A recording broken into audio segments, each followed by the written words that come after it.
sinubukan ko na ayusin ang pamilya natin.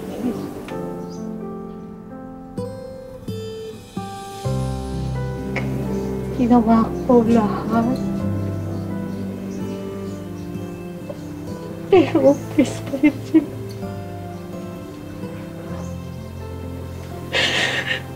Iniwan pa rin nila ako.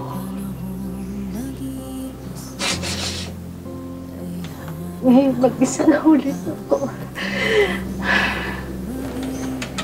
Tita, hindi po totoo yan. Nandito pa po ako. Hindi ko po kayo iiwan.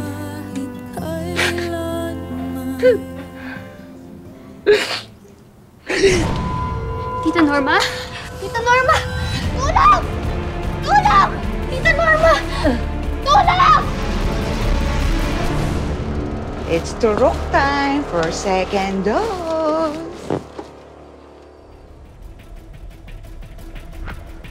Parang ang luwag nito. Ay! Ay!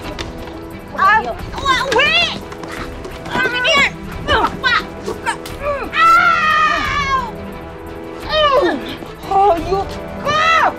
Hayop! Hayop ka? Ikaw ngayon ang matulog! Ay, sino ko?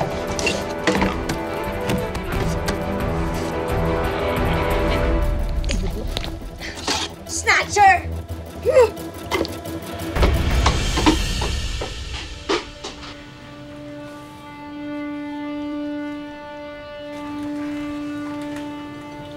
Tita, kain po muna kayo, oh.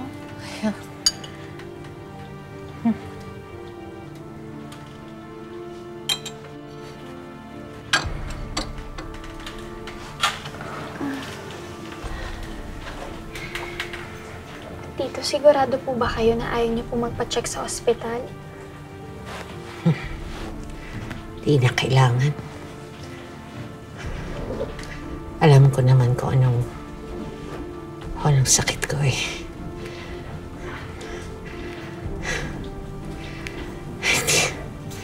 Wala na silang magagawa.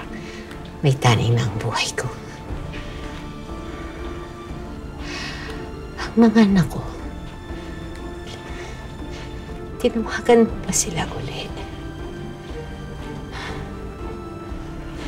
Susubukan ko po ulit, tita.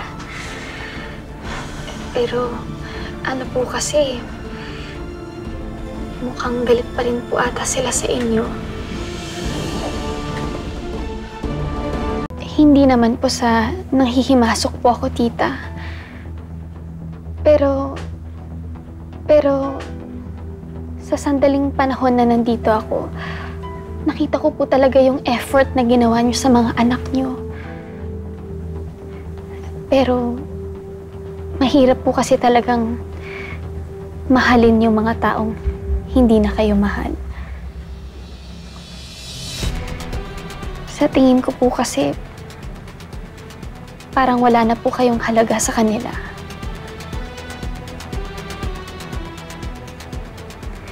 Tita, wag niyo po sanang masamain yung sinabi ko sa inyo. Ayoko lang po kasing nakikita kayong nahihirapan. Nang dahil po sa inyo, naramdaman ko po ulit magkaroon ng isang nanay.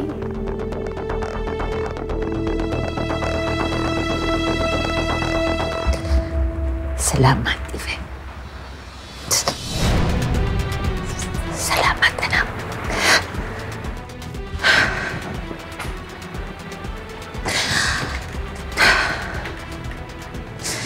Lalo ako nahihirapan.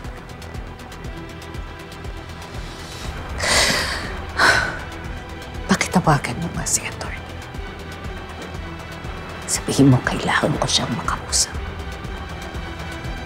Sige po, tita.